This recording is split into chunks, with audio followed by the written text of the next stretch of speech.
things you can sort of do to, I suppose, manage or compensate. Okay.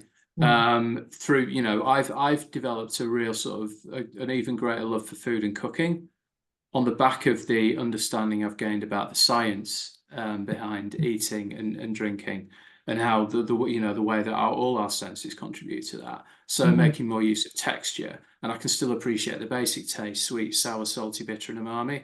So and temperature. It's about focusing on the things that I can still enjoy, rather than dwelling on the things that I'm missing. The safety side of things, well, that's really important. And about 13, 14 years ago, I came really, really close to lighting a cigarette in my kitchen that was full of gas that I couldn't smell.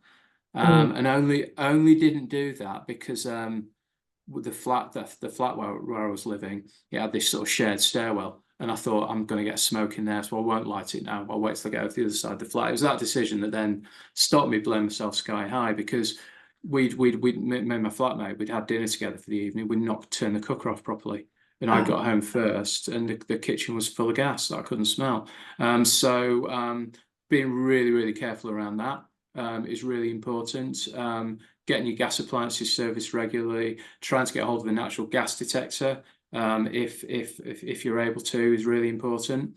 And then in terms of what can be done to help, well, it's really difficult because there are treatments for some forms of or some of the causes of smell loss, but it really depends on what caused it. And for me, with a head injury, there's not a huge amount that can be done.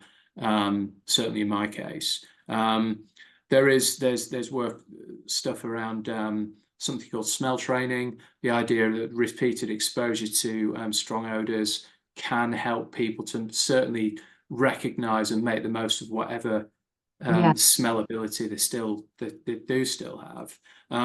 But for a lot of people, as things stand, there's not a lot that can be done because there just aren't the treatments. And that's something that we're here as a charity to push for. More treatments, research into new treatments.